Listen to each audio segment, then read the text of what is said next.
Well, unang-una, medyo maganda kasi yung angulo ng pagkakakuha. Akala mo dire-diretso. In fact, nandoon naman kayo, nakita nyo nung in-inspect natin nila Sec Jimmy Bautista yan. Hindi naman po, ibang location. Hindi po siya ganoon naman po katarik. Pero we will admit na hindi siya perfectong disenyo.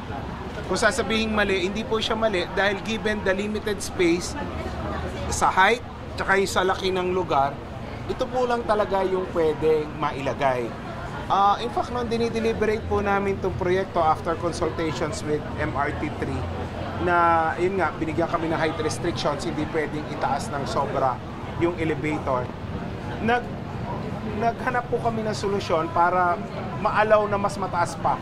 In fact, instead na yung usual elevator na meron pang room para doon sa makina, ito po yung tinatawag nating roomless na elevator na maliit lang po yung pinaglalagyan ng makina para nga po maitaas pa natin as much as possible para yung rampa hindi po masyadong maging matarik.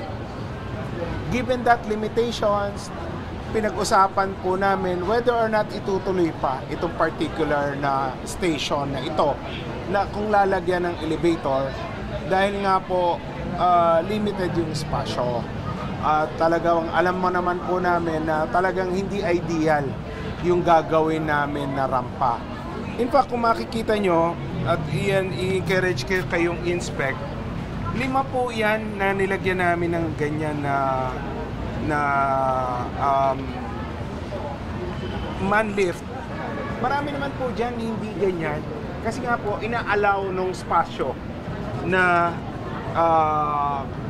hindi siya maging matarik. Like ito, yung sa Balintawak, sa Bagong Baryo. In-encourage ko po kayo na pasyalan.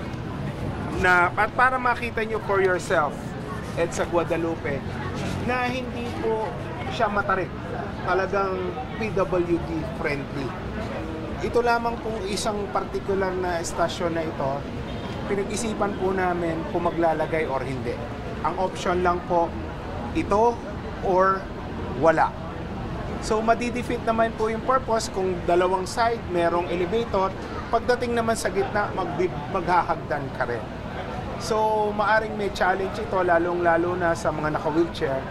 Pero I'm in touch with one of the premier architectural firm dito sa Pilipinas. I-lend po nila yung kanilang service for free. Magkakaroon po kami ng inspection at magsasuggest po sila ng ways kung paano pa i-improve. Kinausap ko rin po yung contractor. Actually, hindi pa naman po ito talagang tapos. In-inaugurate lang po namin kung ano man daw po yung posibleng adjustments na pwede para mas gawing accessible yung rampa ay gagawin niya for free. In the meantime, meron naman po tayong measures like nag-usap po kami. Yan naman po talaga ay pipinturahan noong parang may buhangin para po huwag maging madulas kahit umulan. At ganoon din po, magtatalaga po tayo ng tao para mag-assist sa ating mga PWDs kung kailangan gumamit nitong rampa na ito. Well, pag-uusapan naman po namin yan ng DOTR kung kailan po siya bubuksan talaga. In-inaugurate lang po namin yan pero hindi pa naman talaga siya open.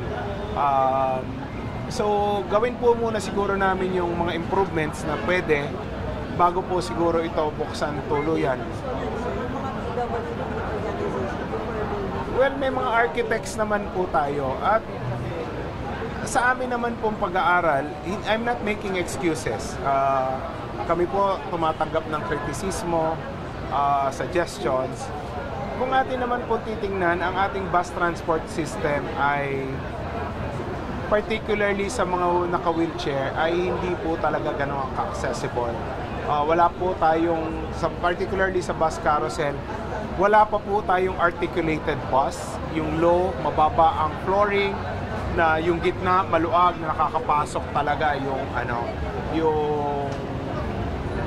mga wheelchair. Pero yan po, even before na nung kino-conceptualize yung bus carousel, napag-usapan na po namin yan ng DOTR at ang plano talaga ay low articulated bus yan. So, ito po kasing mga bus carousel, tandaan natin hindi naman po yan nakaplano talaga eh. So, inilagay yan during pandemic, pero ito po ang isa sa pinakamagandang programa or proyekto ng pamahalaan insofar as EDSA is concerned. Kahit nadagdagan ng sasakyan, mabilis pa rin po ang daloy ng traffic sa EDSA as compared pre-pandemic. At mas mabilis pong nakakabiyahe yung ating mga kababayan na tumatangkilik ng bus system natin.